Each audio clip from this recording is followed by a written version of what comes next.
Bismillahirrahmanirrahim. Assalamualaikum warahmatullahi wabarakatuh. Waalaikumsalam. Alhamdulillah rabbil alamin wassalatu wassalamu ala sayyidina Muhammadin wa ala alihi wa sahbihi ajma'in. Bapak-bapak, rekan-rekan sekalian, alhamdulillah kita masih dikaruniai Allah kesehatan sehingga masih bisa berkumpul sama-sama lagi di sini mendirikan sholat asar berjamaah. Semoga pertemuan kita kali ini merupakan pertemuan yang diridhoi oleh Allah Subhanahu wa taala. Semoga Allah menerima sholat kita dan semua ibadah kita, kebaikan kita pada hari ini. Amin. Saya ingin kita mengenang kembali apa yang diajarkan oleh para guru, para ulama, para kiai kita mengenai perjuangan Rasulullah Shallallahu Alaihi Wasallam yang beliau alami sejak menerima risalah sebagai Rasul Allah, sebagai utusan Allah Subhanahu Wa Taala. Sebagaimana kita ketahui, ketika Rasulullah menerima tugas sebagai Rasul, maka penentangan yang dialami itu sungguh luar biasa. Bagi para pengikutnya yang merupakan orang-orang yang lemah, budak, hamba sahaya, itu mengalami penyiksaan yang luar biasa. Demikian juga yang dialami oleh Rasulullah SAW, Nabi Muhammad sendiri. Bukan main, tidak kurang-kurang tentang. Nah, kemudian juga kita ingat ketika Islam sudah mulai kuat di Madinah, itu juga Rasulullah SAW mengalami berbagai macam peristiwa-peristiwa fisik yang sangat luar biasa, yaitu peperangan-peperangan yang kita tahu diantaranya misalnya perang Ahzab atau perang Khandaq, ya, di mana Rasulullah dan para sahabat bertahan di Madinah terhadap serangan seluruh bangsa Jazirah Arab. Pada saat itu berkumpul jadi satu, menyerang, ribuan orang menyerang satu kota. Yang waktu itu Rasulullah dengan mendapatkan saran dari seorang sahabat yang bernama Salman Al-Farisi membuat parit besar di sekeliling kota Madinah. Ya. Kemudian yang kedua yang kita tahu juga perang Uhud, di mana Rasulullah sendiri hampir terbunuh, itu sampai giginya patah, berdarah-darah, kurang lebih seperti itu. Kemudian perang Badar juga bukan main, luar biasanya, sampai-sampai Rasulullah pada saat perang Badar itu digambarkan berdoa tidak henti-hentinya kepada Allah, mengangkat tangannya meminta kemenangan. Nah, coba kita renungkan, apa susahnya sih buat seorang Rasul Allah, utusan Allah, yang diutus oleh Allah, dicintai oleh Allah, disayangi oleh Allah, meminta gak usah pakai perang, langsung aja menang, jebret gitu. Kira-kira mungkin gak? Mungkin kan?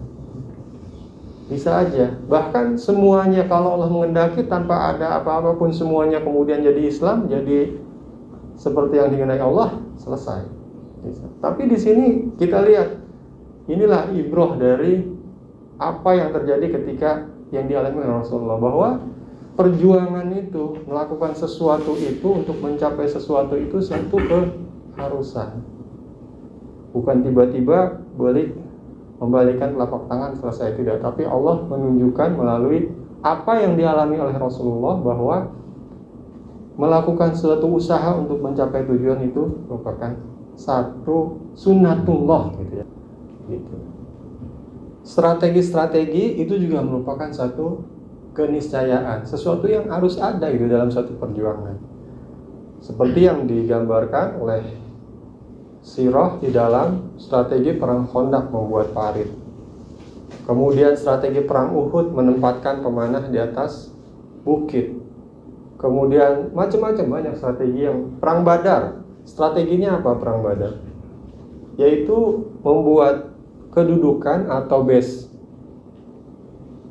kaum muslimin itu di depan wadi, di depan sumur, bukan di belakang, sehingga bisa menguasai sumur dan tidak kekurangan air. Nah, ini dari sini apa yang bisa kita tarik, yaitu adalah bahwa suatu sunatullah atau sudah ketentuan Allah bahwa manusia itu berjuang, berstrategi, membuat satu cara-cara tertentu untuk mencapai tujuan tertentu, itu sudah merupakan satu keharusan. Bahkan Rasulullah saja tidak ujuk-ujuk jadi menang, tapi harus melalui perjuangan dan strategi dulu. Itu dari sisi perjuangan agama.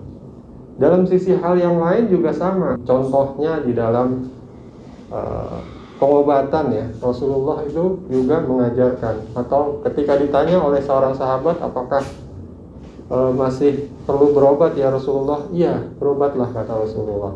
Karena Allah Subhanahu wa Ta'ala itu menurunkan penyakit, juga menurunkan obatnya. Setiap penyakit, kata Rasulullah, ada obatnya. Gitu.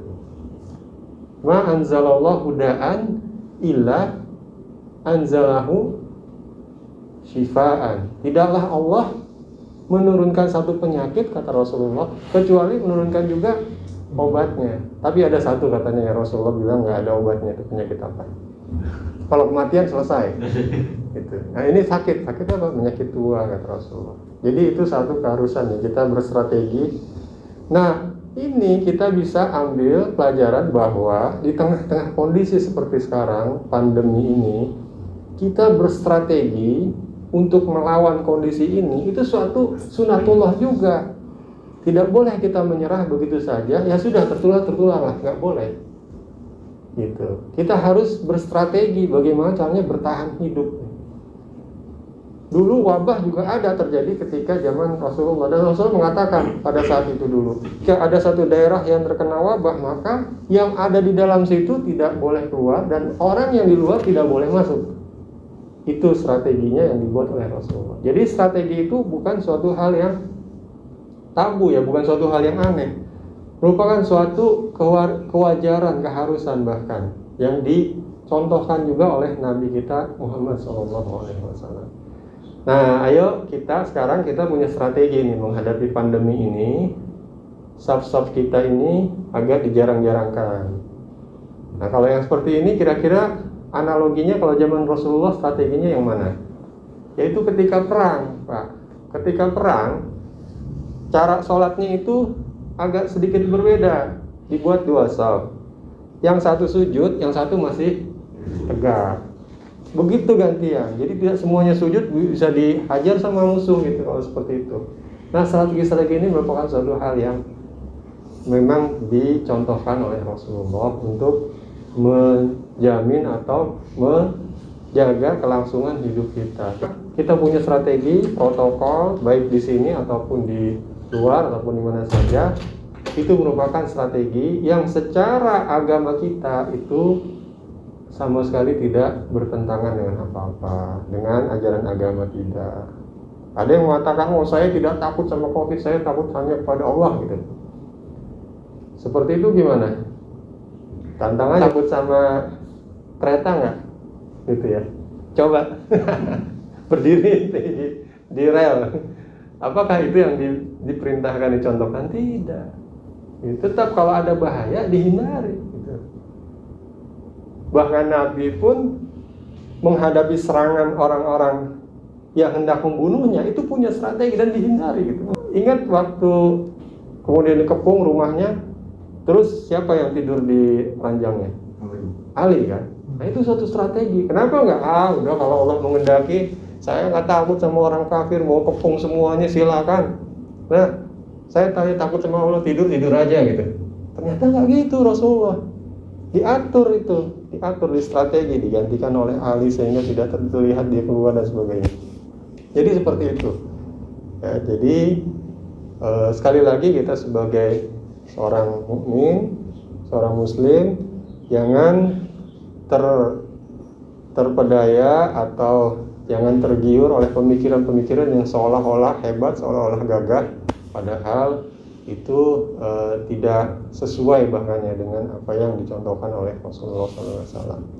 Baik, terima kasih, itu saja yang ingin saya sampaikan di sini. Selanjutnya kita akan di luar ada cerita yang ingin saya sampaikan juga terkait dengan rekan kerja kita di tempat lain. Assalamualaikum warahmatullahi wabarakatuh.